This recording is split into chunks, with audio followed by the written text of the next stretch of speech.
Hi, I'm Emily. And I'm Julia. And this is the Bad Bitch podcast. I think we need to talk about the very obvious thing that we have blown the pink up until the saturation level 10. Yeah, if you're not watching this is a bright pink episode because it's our 20th episode. And so we are celebrating. We are big fans of celebrating. Exactly. And this is our 20th episode, which I can't actually believe that's gone so quickly. I know, right? Yeah, it's not. We were having a joke before about how influencers will be like, "Thanks for 20,000 followers, yes. Thanks for 20,000 views." No, 20 years in business together. No, 20 episodes. But do you know what? It is a really good point though, because there are people launch podcasts, I think, all the time, and it's a brilliant thing to do. Obviously, we have a lot of fun doing it, but people don't actually keep the momentum going that long. Yes. I think they only do about 5 episodes, so 20 episodes. Oh, really? It's quite low. What, the dropout rate? Mm-hmm. Oh, interesting. Well, no, but we're also big fans of celebrating. I think actually recording 20 episodes is quite an achievement. We've done it in quite a short period of time. We have. And so for those of you listening and not watching, we love a theme and we've lent into the theme because our Bad Bitch line is pink, our colour's pink, and so we've both dressed.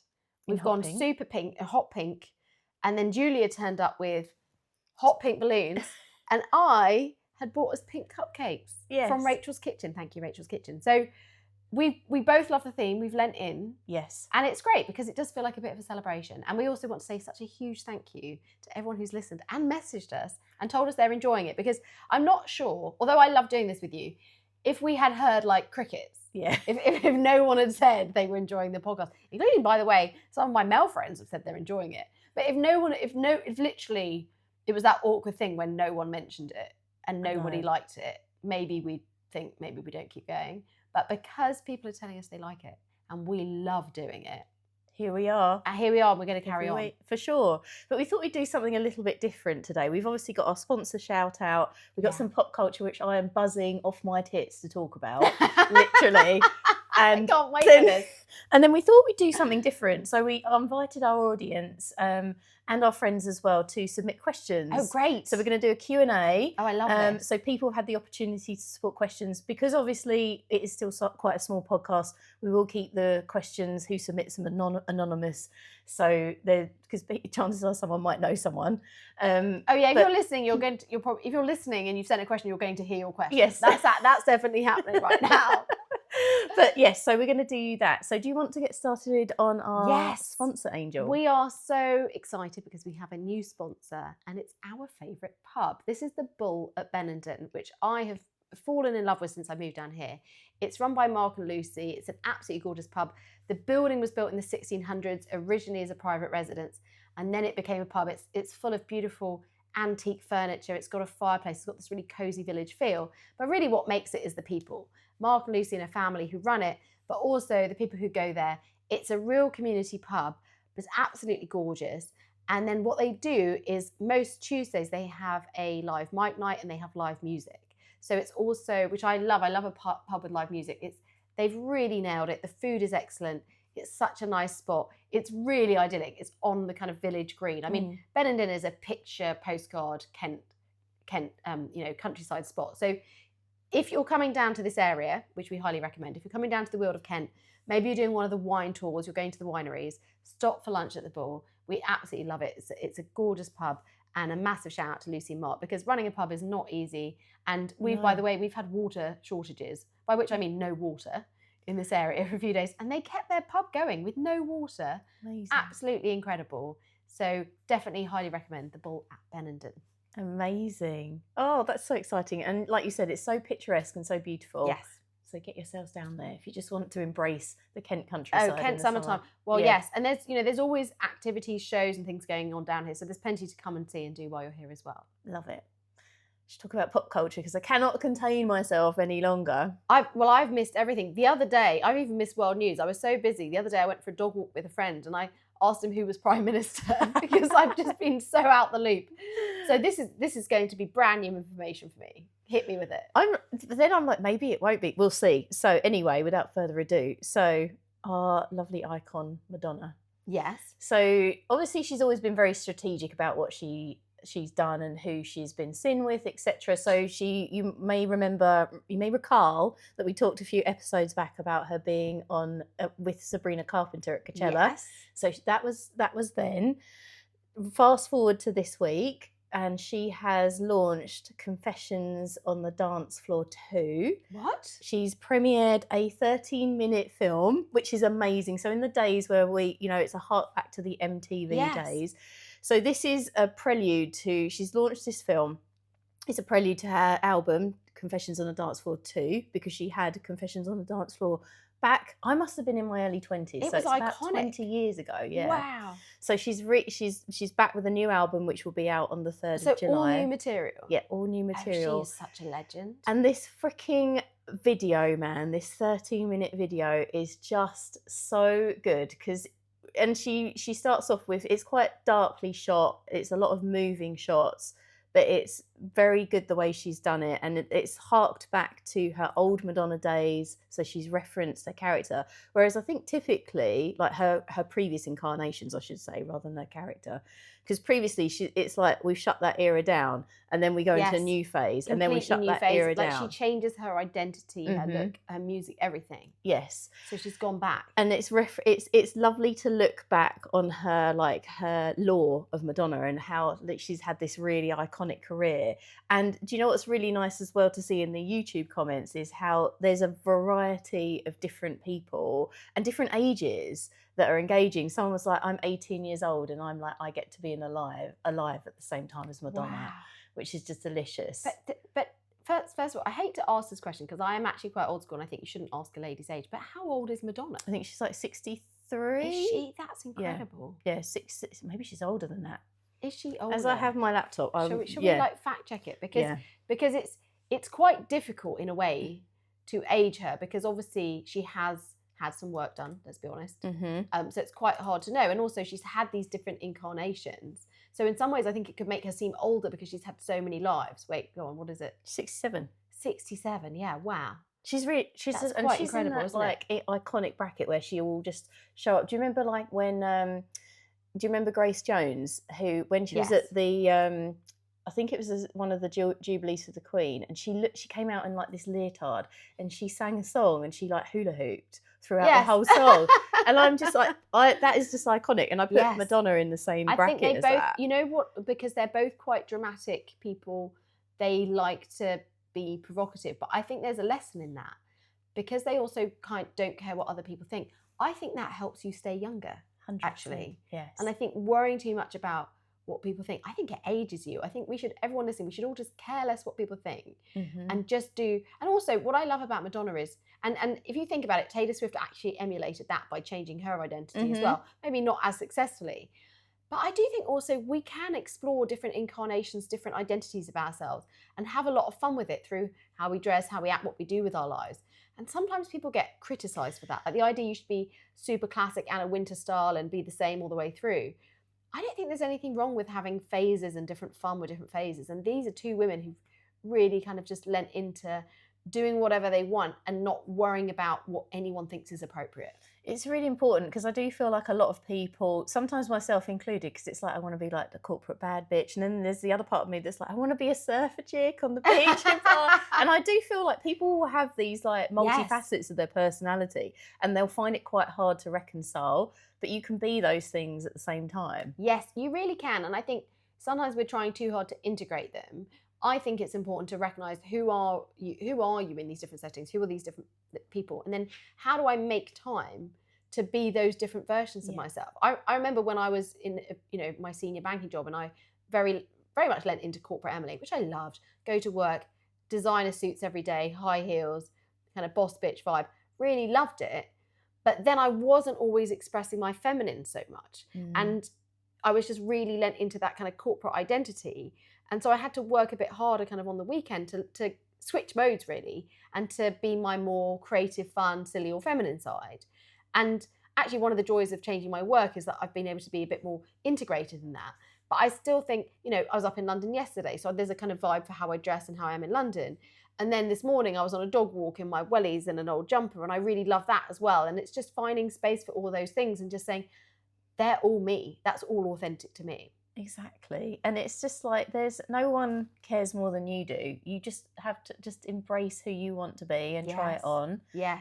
And like if in doubt, be more Madonna. I think we should all, that's our homework. We should all, I haven't seen it. We should all go and watch that Madonna movie and have a bit of inspo. I'll put the link in the show notes. Fantastic. But it's lots of dark shots. There's we're on like an outer space planet, and then there's like that classic driving through the at night in a fast car. But I was really like, I can't work out what car it is. I have to ask my brother. You know, like if you show someone like a small inch of a wing mirror and they're like, what car is this? My brother is very good at like, that's this car. Is he is it deliberately obscure? Is the film deliberately obscure to leave little? Is it kind of Easter egg style for the album? Do you think? For sure, because she's singing and it's obviously an insight to some of the songs. Right. Okay. And it's like little touches, like she ends up like the car crashes and the airbag goes off, but there's a lipstick mark of her lips on the airbag. It's so freaking good. I can't even tell you. Everybody go and watch this. I need to carry on because I haven't even got to the main bit. Oh, really sorry. Go on. Then there is like this. So there's like these lovely little nice like touches and Easter eggs, and then there's like this. She goes into this warehouse party, and it's kind of like, do you remember Blade at the beginning of Blade? Yeah. It's kind of got a bit. It's not like that kind of vibe, but it is kind of like that kind of style. And then we head into the toilets, which in contrast to the very darkly shot nightclub is very light, bright, very clinical fluorescent light. And then it's Cameo City. You've got Kate Moss in there putting on her lipstick. You've got Gwendolyn Christie from Game of Thrones fame dressed up as like old like 80s Madonna. You even have Benedict Cumberbatch in there. Oh, wow. It is so good. Like just to like literally, I think this one comment that I found on YouTube just really sums it up. This guy had put, "This is diabolically good. Mother is back." Mother is back. Yes. So do you think this was all part of the plan with Coachella? Get her back on the radar ahead of launching this. Yes. So she's already out in the zeitgeist again. Yes. You know, were her clothes even stolen is another question. That's very good because question. there's all this PR. You know, do we manufacture PR? But folklore, you know, it's all part of the legend that is Madonna. And now the film's out. Exactly. I cannot wait for the album. That's very exciting. So I had no idea that was out there. That's great news. Honestly, I just could go wang on about this video all day. But let's just watch it. Yes. So yeah, should we get into some questions? Yes. What is that? It in pop culture? I think it's so. Just been all Madonna this week. Yes. Okay. There are some other little bits and pieces, but I feel like this is it. Needs its own iconic moment. We need to pay our dues to the icon. The ultimate bad bitch. Yes. 100%. Because we have got quite a few questions. Well, okay. I love this. As always, I have no idea what's about to happen. To be fair, I've collated them, but I haven't actually really thought in depth about the answers. So listeners, you're going to get our raw, uncensored responses, as always, to your questions. Right, here we go. So question 1, actually, it's a really good place to start. What made you start the Bad Bitch podcast in the first place? Oh, I think you should start with the answer. Do you? Okay. Well, unless you want me to, but because to be honest, Bad Bitch is your business, right? Yes, it is. Do you know what? Starting the Bad Bitch podcast, so the plan for the podcast, I think, is like we want to share and give people accessibility to us that won't necessarily have accessibility. I can't even speak. And to just really like share our knowledge. And the long-term plan is we want to have guests on. And I really, really love that and that is one of the main reasons that I wanted to start it, and I wanted to start it with you. In fact, you were like the first person to bring on as another fellow bad bitch, because I love this idea that bad bitches rise together. Yes. And so the reason for me, or one of the reasons I started the Bad Bitch podcast, is so we can profile other real bad bitches. Yeah, absolutely. I mean, from my perspective, obviously, like almost, I shouldn't tell you this, but almost at this point you could ask me to do anything with you and I would just say yes. But my perspective in my business has been, yes, I love my one-to-one work and my corporate workshop work and my speaking work, but again, that's not for everybody. And so the reason I wrote the book Maximum You was to reach more people, and the reason I started doing YouTube was to reach more people. And so when you suggested this format, I'm just like, this is perfect, because the podcast is accessible to everybody. We can do lots of different topics, so people can pick and choose, dip in and out, listen to what they're interested in. And so it is, as you said, it's super accessible, but also we really want to reach genuinely as many women as possible to help them develop their confidence, develop their skills, develop positive behaviors that are going to help them achieve their goals. Like, that is such a true passion for both of us. And we've both done it in different ways in our careers up until now.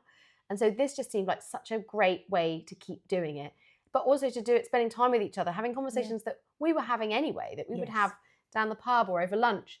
So it just seemed like the perfect way to do it. And of course, that's evolved into, well, it started actually with the Bad Bitch Reset. So really trying to teach people the skills to take care of themselves, to put themselves first in a healthy way, to set and achieve fantastic goals.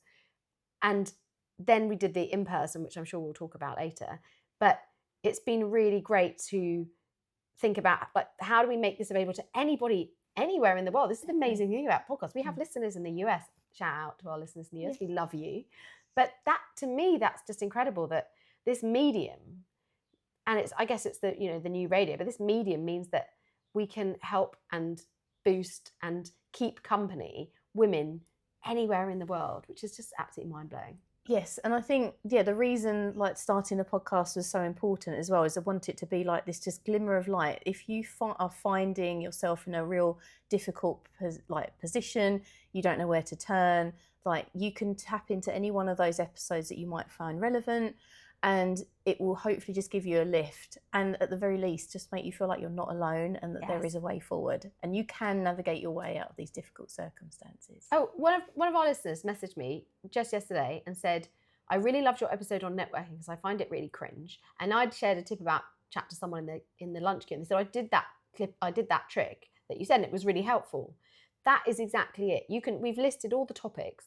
Just dip into the topics of the things you find challenging. And we're there to give really easy, practical advice, because we've all had to overcome these things. And we're not trying to push you to walk on coals or do something super radical. These are really easy things you can do that just gradually build your confidence. That is the point of it as well. It's like to have easy, actionable advice. They're not episodes where, like, we keep them relatively short because we want them to be like able to put in to your lives, like whether it's your commute or a walk or something like that. We don't want it to be like this long form thing. It needs to be fitting into your life as it is right now. Yes. Not going monk mode or something like that. No, we're not going to do a 3-hour Joe Rogan. Maybe one day. Who knows? But I don't think I want to listen for 3 hours. I can't imagine anyone wants to listen to us for 3 hours. I want to listen to you for 3 hours. You're very sweet. And do you know what I do? Sometimes I enjoy like a long form podcast, but it's mainly like if I'm doing like a long 6-hour journey, I'm like, okay, it's only two Joe Rogans. Just to get But also you kind of can tune it out. We don't want anyone to tune us out. No. So we should move on to the next question. Let's do it. Okay, so we're doing a hard pivot. I feel like something is missing in my life. Oh. Even though technically nothing is wrong. How can I start to get more clarity on what's missing? Well, it's a really great question, because I'm sure lots of people listening will have felt like that. And the thing is, we set goals and we achieve them, but we as people evolve. And I think part of the human experience is wanting to keep progressing. So it just tells you that your brain just wants some progress in some area. It's not saying that there's anything wrong with your life right now. It's just that you want to progress in something. And so it's good to think about, what are the things that give me energy or speak to me? Is it learning something new? Is it connecting with people? Is it doing further study? Is it being more creative? But start to think about what are the areas that give you pleasure, and maybe set yourself just a little goal in that area to give yourself a sense of progress. 100%, because it's like our brain needs purpose. We need to have something to like focus on and achieve. And then, just as we're doing today, when you achieve that goal that you set yourself, celebrate it. Yes. Because it's very important that you get that. Your brain loves having the chemicals of a reward that you can have. So yes, I think that's really good. What's something about your own lives you've realised because of doing this podcast? Oh gosh, I mean, actually, so much. This is just like therapy. We're just giving each other free therapy here. Yeah. I think we did an episode on the William Bridges transition model on endings and new beginnings, which is something I reference quite a lot in my work with my clients. I find it really helpful, and I won't share because it's extremely personal. But I realised that there was something really good in my life, but to embrace it, I had to let go of something from the past. Mm-hmm. And so I think that sometimes when something's new there and you're excited, but you still have some feelings that are a bit difficult around it, you've got to go back and say, what do I need to let go of? Or what do I need to process? Or what do I need to grieve? or what do I need to recognize was a bit of a loss Yeah. and process that. And I went through it with a client recently where they're going into a new job and they're really excited about it, but they're very nervous about it. And it was actually because something hadn't gone well in their previous job. And we did some work processing that endings. So for me, that episode, even though it's something I'm aware of, just talking about it in that episode reminded me, actually, I've got some things I've got to let go of. That's really brilliant. I love that. What about you? I feel, do you know what the biggest lesson for me is sometimes you just have, like, you can't wait for things to be perfect. Yes. You just have to go for it and you just have to get to it. Because if you and I had waited and we would have been like, oh, we need a podcast studio, we need to do this, need to do that. Sometimes in life, I feel like I need to just go for it a bit more rather than trying to wait for the stars to align. Yes. Just getting to it, and like that progress, imperfect progress is the answer to everything, and you're figuring it out on the way, and you'll get so much more done rather than trying to just plan everything within an inch of its life before you execute things. And it's choose what you want to be perfect about. Yeah. Because perfectionism actually can be a real strength. Yeah. It's not a bad thing, but it's like, where is it worth me paying that level of attention, and where is it worth just getting it done and moving on? I will just say that before we started, you were primping all the cushions, turning them over, trying to remove anything that wasn't quite right, lining up the cakes. I did make sure that it's changed now, but I made sure that all the lovely leaves on the cakes were. So you lined up the leaves, and I actually messed that up. It's fine. It's okay, because that. my brain is only you just need me to turn the cake. So you, but then, to be fair, you're in charge of there we go. You're in charge of the aesthetic of this podcast, and you do a great job of it. So I love that you channel your perfectionism there. But then it's worth going, okay, but on this one thing, can I just let it go, or can I choose progress over perfectionism? Definitely. And we've definitely done that. And it's really, and we don't edit because of that. No, we're not trying to do a perfectly produced podcast. Exactly that. And the other thing I would say about, because to me it's like when I lean into the aesthetics and how things look, to me it's like just a joy, because I just love it, and it like Madonna in her music video, it gives me a real sense of oh, I love it. Yeah, just making things look aesthetically like a chef's kiss. Yes. So if you have that, lean into, if you feel that certain way, and it's another good little bit of advice. If just because something is natural to you, don't assume that it's natural for everyone else. Like when it comes to starting a business or a podcast or whatever it may be, don't assume that the things you find natural are natural to and natural to everyone else, and therefore there's no value in your skill set. There 100% is. Yes. And it's leaning into your strengths. Yeah, and finding work or finding relationships with people who really value that you've got that attention to detail, rather than people who find it irritating. Yeah. Next question. I keep thinking about quitting my job, but I never actually do it. Oh. Am I stuck? Am I scared? Am I stuck, or am I just scared of the discomfort? So yeah, am I stuck, or am I just scared of the discomfort? So, well, I guess the question is, how do you figure that out? Well, shall I talk from my experience? But then I do want you to share your experience on this one. Yeah, it's more recent. Yes. So am I stuck, or am I scared? It is scary to leave a job, and we do talk about create a soft landing. So ideally, go from one job into another one. Don't just quit in a rage. Or if you're starting a business, can you start that business alongside gently and gradually, so you've tested proof of concept, you can make money doing it before you leave. So, But I think there's a couple of things. I think write down all the things you're afraid of around it, and check, are these rational fears? Are these quite natural fears? And how can I mitigate them? When I left my banking job, I made sure I had a nice big financial cushion so that I could mitigate some of the fears about I won't be able to pay my bills, for example. Are you stuck? If you're starting, if you feel like when you're in your job, you're not your best self, like your personality's lost a bit of your spark, your work, you're becoming a bit less productive, or the quality of your work is declining, that's definitely a sign that you're stuck in a rut. And you need to get out of it. You need to push for a promotion. You need to ask to add some new skills to what you're doing. You need to shake things up. Maybe you can move departments. You don't need to leave a company. Can you move within it? Can you go on a secondment? You do need, if you're stuck, then you definitely need to mix it up. So if you're kind of just losing your mojo, that's a sign you're stuck. If you're just really unhappy, or there's something exciting that you want to go to, but you're not going there, that's probably that fear is holding you back. Yes, and I think when it comes to are you stuck in a job, or are you just in that discomfort, scared of making that change? Our brain will think of worst case scenario. So it's I have to stay, or I have to leave. But like you so Yes. beautifully just said there, it's like, can I go on to comment? Can I like just find a different role in the company? Can I anything? Can I take a sabbatical? Some companies do that, right? Yes, they do. Yeah. So it's like, can you have space to figure out what you actually want? And and with the discomfort thing, I feel like again it comes down to that imperfect progress. It's like sometimes put in place your safety nets to catch you, like financially, if you're looking to leave. Make sure you've got your ducks in a row that you're comfortable with. And then you do have to just take that imperfect. Like, there's never going to be a right time. There's never a right time to have a baby. There's never a right time to quit job. There's always going to be something. But sometimes you just have to just do it. Yeah, I think that's you have to do it. But I did lean into my intuition, and I also knew that I would feel very at peace when it was the right time. Mhm. And I did feel very at peace. I still had fear, there was still risk, but I got very calm. Mm-hmm. But that's different for everyone. So we did a whole episode on when you should listen to your gut. Listen to that. But I definitely, when I got very calm, then I was like, oh, it's the right time. How did you feel when you decided it was the right time to leave your job?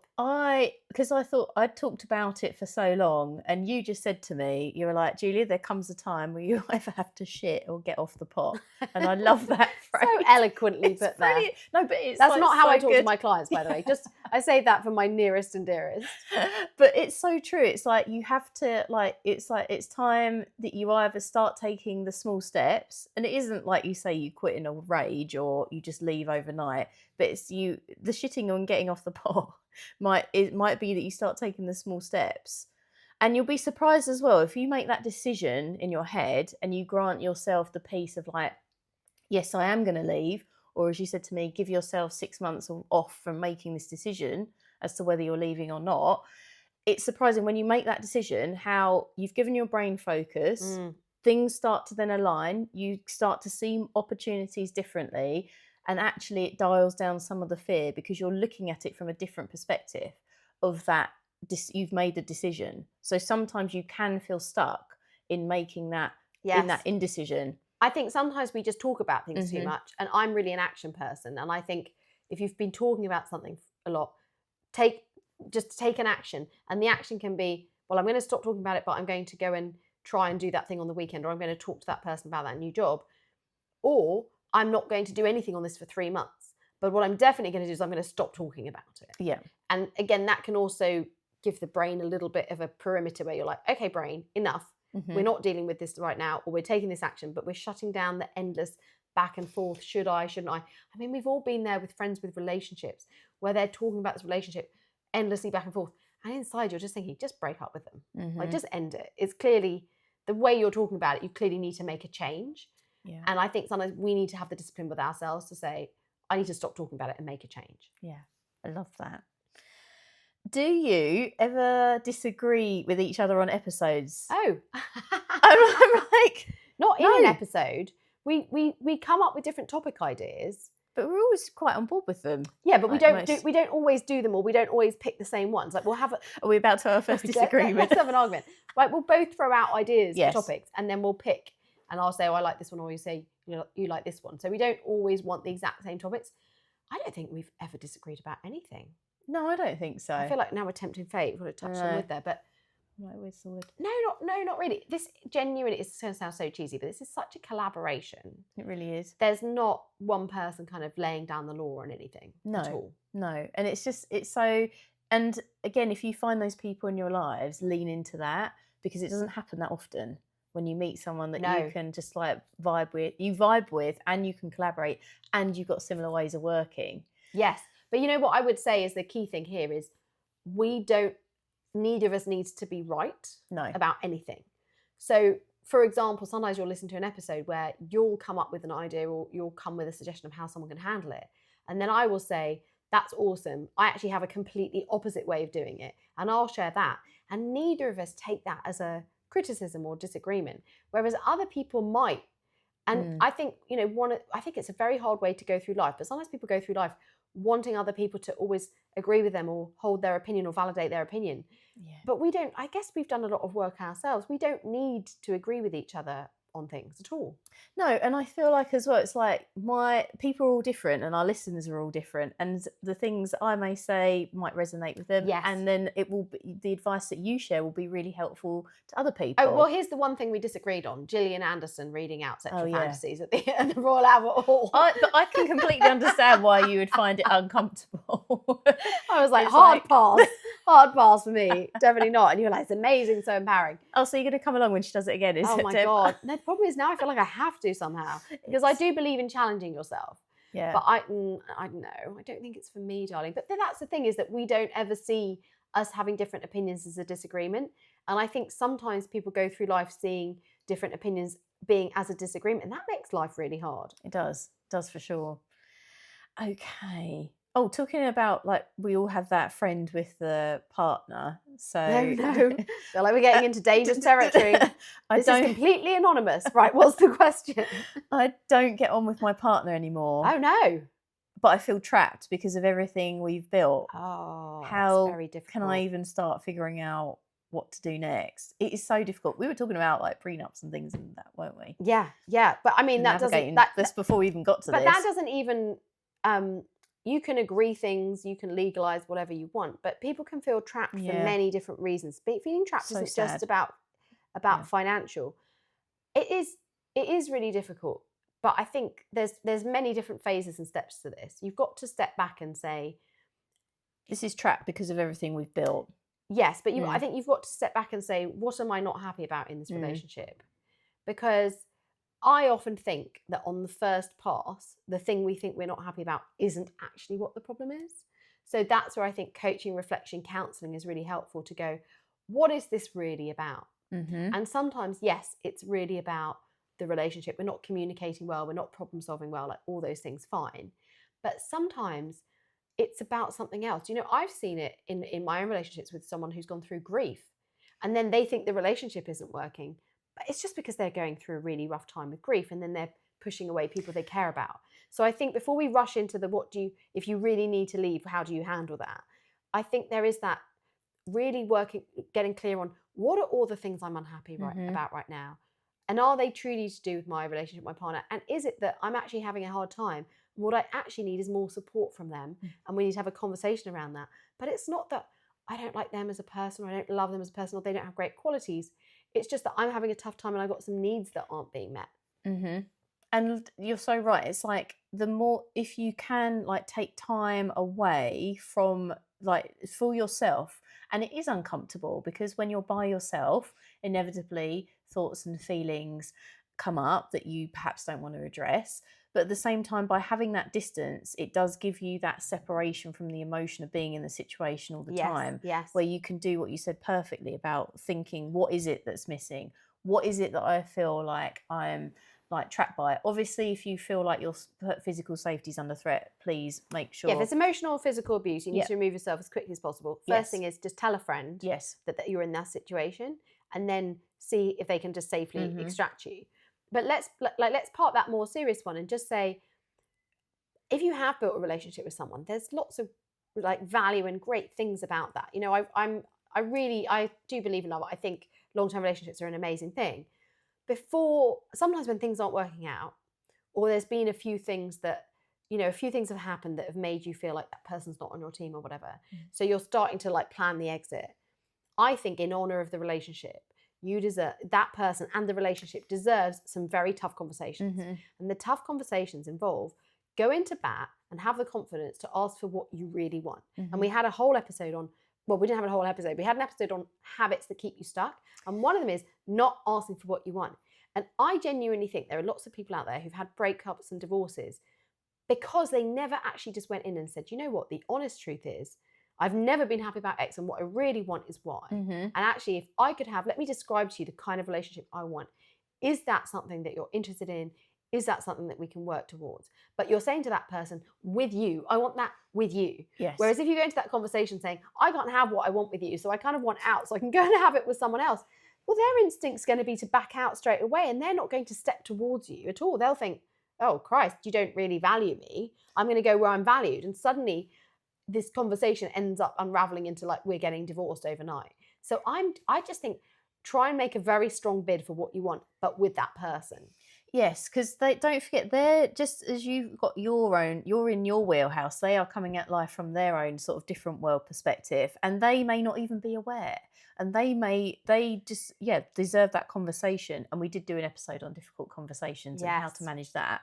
So we'll link that back as well. But yes, you're so right. It's like you've had time to come to terms with like how you feel, have that conversation with the other person. And give them time. Yeah. You know, if maybe you've been thinking about this for 6 months, you can't then give them 6 weeks to think about it. You actually have to give them time to work through it. But let's say you've done all of that. You've done the grown-up stuff. You've had the conversations. There is no way for you to have a healthy, positive relationship together. Why are you side-eyeing on that comment? I was looking at that. I wasn't side-eyeing I'm like, what's going on? Oh, you're fine. What's the subtext here? Okay, but let's say having too much fun in this episode. We are having fun. Let's say you've done all of that, and you're now at a point where this just isn't healthy for me. This isn't the right direction to take this relationship. I can't have a positive future in it. There's nothing wrong with that. A relationship hasn't failed just because it doesn't go to the end of your life. No. Right? You can have great things can come from all different relationships. But let's say you get there, and let's answer the listener's question. The listener then definitely knows it's right for them to leave, but they feel trapped by everything they built together. What advice do we give them at that point? I feel like, I think at that point, then you need to start maybe planning your extraction, but in a gentle way. That sounds very SAS. And then, call in the helicopter. I'm gonna I was distracted because I was like, you did the hand thing, and I do the hand thing, and my boyfriend hates when I do the hand thing, but I love the hand thing. Oh. And I was like, oh my gosh, you're a kindred spirit because you're doing the hand thing. What's the wrong hand, with that? For people listening, the hand thing is like karate chopping to make a point. In the air, yeah. So let's get back on track. It's my hand when I bring out, when I'm like, this is how it's going down. This is the shit. This is where we're at. And he doesn't like it because it feels like you're telling him off? I feel like we're both kind of like quite strong personalities. So maybe the hand doesn't resonate with him. Right. No, I love it. It's the hand is like... It's like, let's focus. Let's get on the point. Let's cut to the chase. This person wants to call in the SAS. They want to get out. They want to extract themselves. I think you have to do it safely. You have to think about the practicalities of it. But there's a point about you feel like you can't leave because of everything you've built. That is a limiting belief right there. You're believing that you're going to lose so much, and you're not thinking about what you're going to gain. And I know lots of women who've left relationships and then gone and built amazing businesses or had amazing lives or had better time with their children, their family. And so you're right now, you're really focused on what you're going to lose and not the freedom and the opportunity you're going to get on the other side of it. And I think sometimes you just got to say, I can take the hit. Yes, I'm going to take a bit of a hit financially, or it's going to be an upheaval because we're going to have to move, whatever. But I am strong enough. I can take the hit. And on the other side of that, there's going to be freedom for me to build something completely new. And because you don't know what that is, that's where it can feel a bit unsettling, like start to create a vision. We'll talk about that in a future episode. But just have a bit of faith that on the other side of that, you're going to create something beautiful. I love that. I don't want to add anything else to that. That's brilliant. What is something that you both used to believe that you now no longer believe? Well, I used to believe that you had to be like much older than I was to have a senior job. Okay. So when I got my senior job in banking, I was the youngest person to hold that job by at least 10 years, possibly 15 years.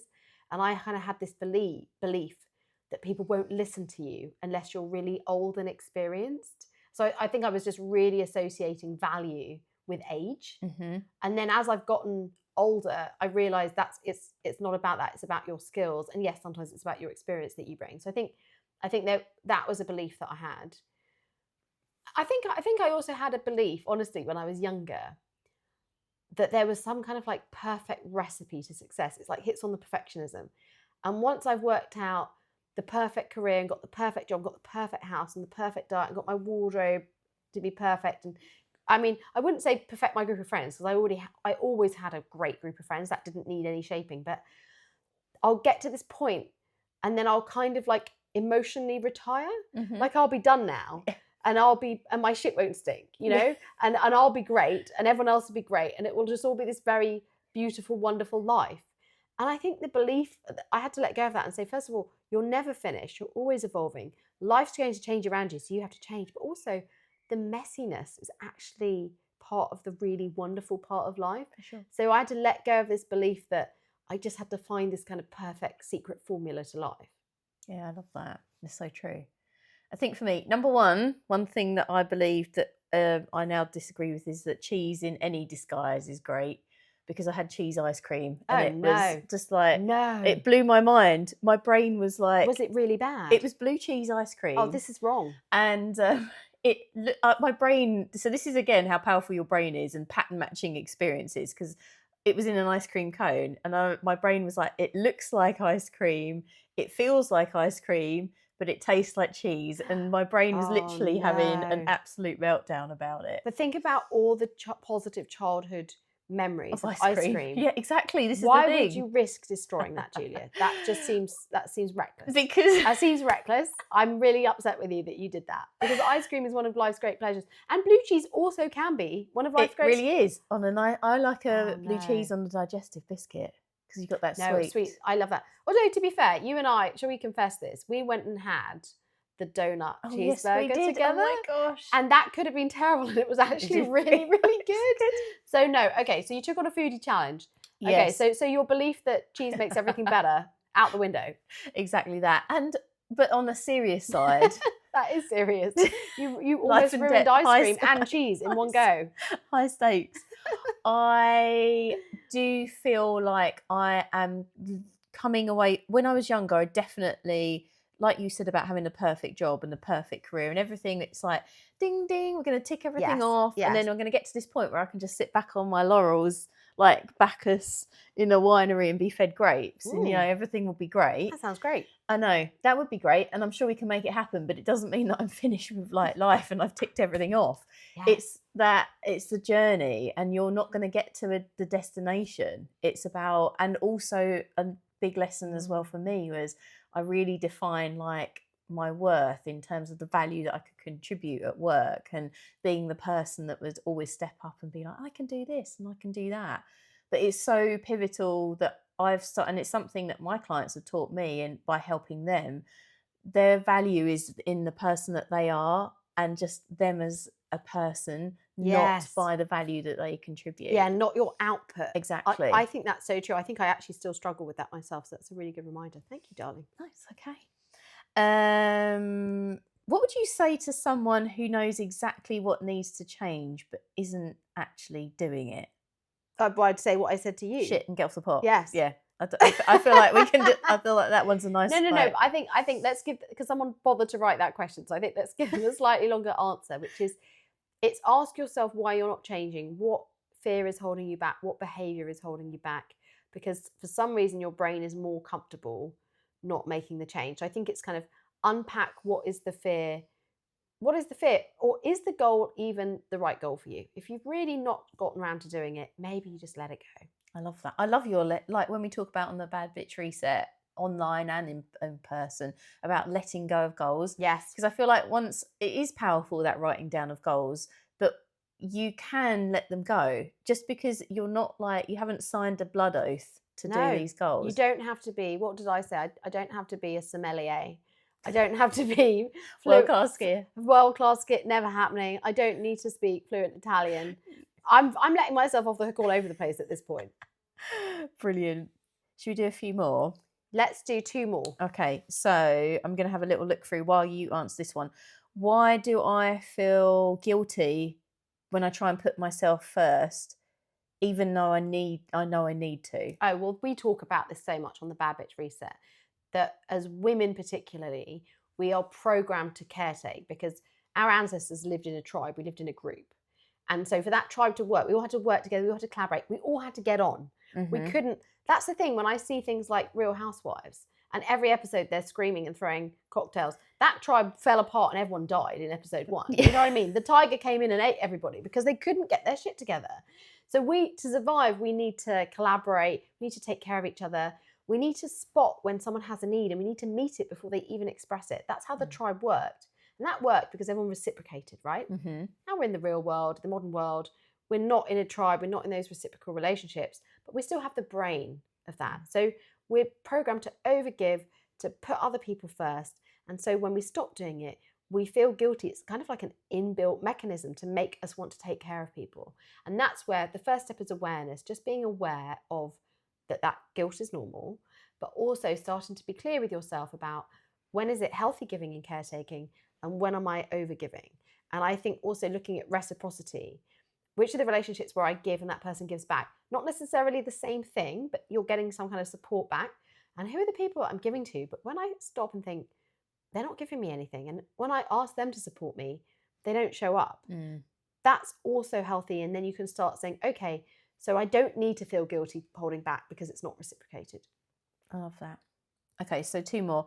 What does being a bad bitch actually mean Oh my God. when life is messy, not when it's going well? I mean, I love this question That's so because good. it's like the whole point is that I say to you all the time, it's like you define what a bad bitch is. Yes. And do you know what? I feel like the time, it's easy to be a bad bitch when things are going well, but when the chips are down and you really have to pull yourself to, and you find it a real struggle to get out of bed, but you keep going, that is what makes you a bad bitch. It's the keeping going even when it's tough, and knowing that the times will come when things will feel lighter, that there is light sometimes in the discomfort and light at the end of the tunnel. That is what it means. Being a bad bitch is actually just like having that resilience and just keeping going. And I would also say trying to do looking out for those little glimmers of hope and like having those nice little moments in life when things are bad. Yes, I agree with all of that. I think being a bad bitch in general, but also when you're having a tough time, is about being resilient. It is about backing yourself, not giving up, having faith. But I also think being a bad bitch is letting yourself be a bit messy. And actually, if you're having a bad time, letting yourself be emotional, not trying to handle everything perfectly, expressing those emotions, getting angry, getting sad, maybe not always trying to make the perfect, healthy decision. I think after a breakup, go out with your friend and have too many drinks. Like, absolutely, don't hold yourself to this perfect standard. And I really like, sometimes, like, there are some great movies and kind of great female characters where they let themselves be a bit messy. Amy Schumer's great at kind of portraying those roles as well in an extreme way. But I think give yourself at least a weekend off and just say, you know what, for a weekend, I'm not going to be the most evolved, perfect, well-behaved version of me. I'm going to be a bit messy in life because I've earned it. I've got to burn off some steam. And then after that, I'm going to regroup and make some good decisions for myself. Love that. It's so true. It's like embracing your bad bitch when it's messy is what it's all about. Yeah, because you're all of those things. You're the messy person, you're the together person, you're the emotional person, you're the good friend, you're the person who needs time on their own. All of those people is you. Exactly. Okay, so last question. Why do so many women feel stuck right now? What do you actually think is going on? I feel like maybe it's just like there's just so many things and so many pulls on our time, right? And it's very, like I say all the time with my clients, our brains are not designed to have the levels of input that we've got coming in from like social media, news channels, people. We would have lived in, as you talked about with the tribes, much smaller tribes, and we're not built to have access to all these people all the time. And that in itself, that overwhelm can feel very paralyzing because it's like there's so many things, so many people with different opinions on what I should do, so many people with advice, and it's just really hard to clear my head and hear my own thoughts and feel what I actually want. What do I want when there's all these things? The world is showing up and saying to you, be this way, buy my product, do this. Yes, I agree. I think the reason women feel stuck right now is they're saying yes to too many things and they don't have really clear goals. Yeah. And if you get really clear on your goals of what you want in your life in the different areas, then it will help you know what to say no to. And I also think, as well as learning to say no, so healthy boundaries, having clear goals, you also need awesome friends. Love that. And that totally kind of keeps me going through the tough times, but also they will keep you on the straight and narrow. They will support you. They will also say, why are you spending all your time driving your children here and there? Or why are you over prioritizing this person? Have you taken care of yourself? So you need to get your bad bitch tribe together. I love it. What a perfect note to finish on. I love that. That was brilliant. Thank you so much to everyone that submitted questions, and apologies if we didn't actually get around to it. We might do another one, I think, another We Q&A. should, yeah. I really enjoyed it. It was brilliant. And as always, if you have any comments, please get in touch. Do feel free to like, share, subscribe to the podcast. It really helps us. And please reach out if there are any other topics you want us to address, and we'll see you soon.